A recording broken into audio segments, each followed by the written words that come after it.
Sampai di ruanganku, seperti biasa, sibuk memeriksa laporan-laporan lapangan dari beberapa orang pengawas lapangan. Bukan saja itu, aku juga memeriksa laporan keuangan yang sesuai dengan anggaran pengeluaran proyek.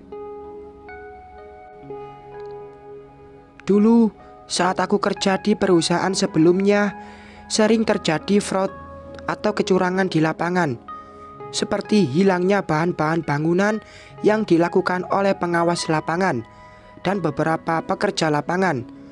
Ada juga kehilangan alat-alat penting yang sudah tersimpan di gudang.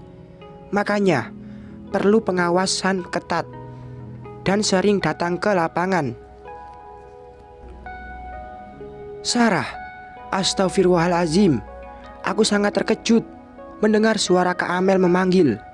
Sepertinya sengaja buat aku terkejut. Ia tertawa melihatku mengurut dada. Kak Amel mau bikin aku jantungan ya? Hehehe, maaf. Lihat aja tuh komputer, hingga ada yang buka pintu aja kamu gak cadar. Ia mulai duduk di kursi depan mejaku. Ini ada kiriman dari ruang sebelah, ucapnya sambil meletakkan map biru. Hah? Maksudnya dari Pak Ismail, Kak? Tanyaku untuk meyakinkan diri.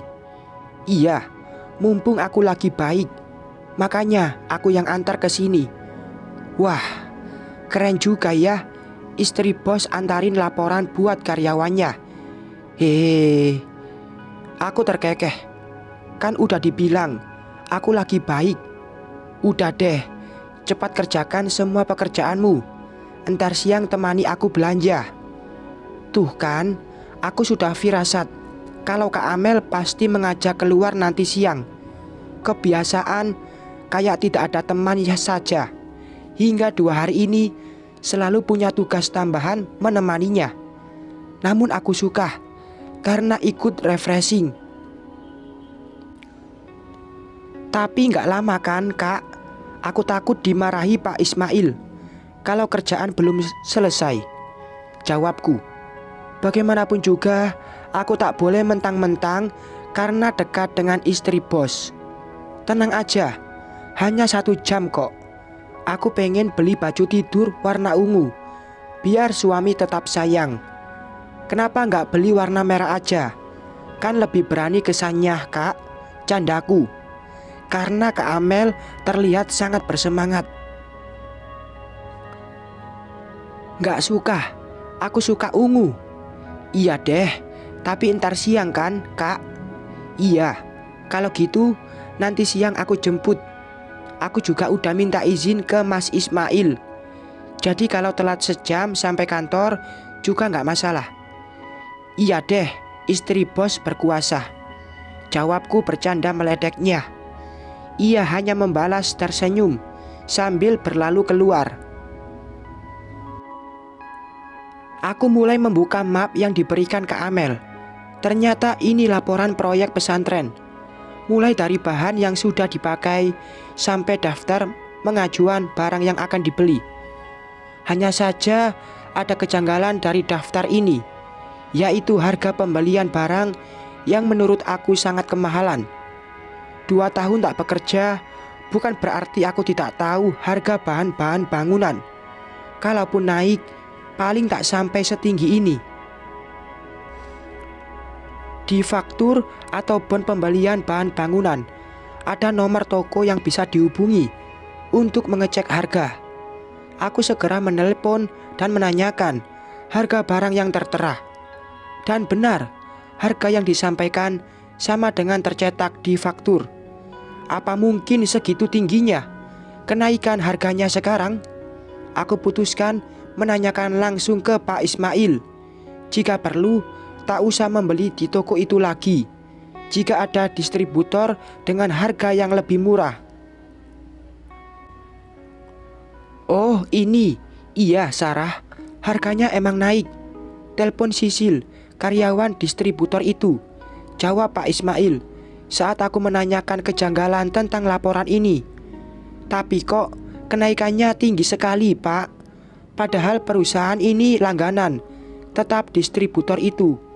Kenapa nggak tanya ke distributor lain? Mana tahu kita dapat harga yang lebih murah. Segan sama pemilik perusahaan itu, Sar. Dulu waktu kekurangan modal, ia bersedia memberikan hutang hingga proyek selesai. Mana ada yang mau begini kalau tidak ada bunganya. Jadi ini karena hutang budi. Bapak sudah telepon tentang kenaikan harga ini ke teman Bapak yang pemilik distributor itu? Sudah, katanya semua tanyakan aja ke Sisil pegawainya. Jadi tidak pernah membahas ini lagi, Pak. Enggak, Sar, ia sibuk hingga perusahaan itu diambil alih putranya. Entah kenapa ada kejanggalan. Aku yakin ada yang bermain di sini. Akan ku selidiki ke lapangan. Kulihat kelemahan Pak Ismail, percaya saja.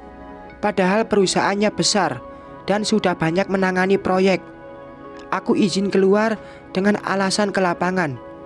Padahal aku pergi ke distributor, tempat pembelian bahan-bahan langganan Pak Ismail. Dengan memakai masker, aku yakin tak ada yang mengenalku. Karena dulu perusahaan distributor ini termasuk yang sering aku kunjungi. Hanya saja yang bernama Sisil tidak aku kenal. Bisa jadi ia pegawai baru di sana. Permisi, Mbak. Saya mau nanya harga untuk bahan-bahan ini. Aku memberikan selembar kertas yang sudah kutulis beberapa nama barang yang sesuai dengan faktur yang sedang diselidiki. Wanita itu menerima kertas dariku, lalu fokus membacanya. Dari perusahaan mana, Bu? Tanyanya. Bukan, itu hanya pemakaian pribadi. Jawabku mencari alasan. Mau pesan sekarang, Bu? Tanyanya lagi. Tidak, saya mau daftar harga dulu biar nanti bisa diketahui anggaran yang harus dikeluarkan. Oke, sebentar. Lalu wanita itu membuka lacinya dan mengeluarkan selembar kertas. Ini daftarnya. Jika ibu membeli dalam jumlah banyak, akan ada diskon. Ia memberikan kertas itu, aku menerimanya dan langsung fokus melihatnya. Ternyata ini daftar harga jual resmi dari perusahaan ini. Astaga, jadi aku benar. Daftar harga yang diberikan ke perusahaan Bajatama dinaikkan. Jadi ini perbuatan siapa?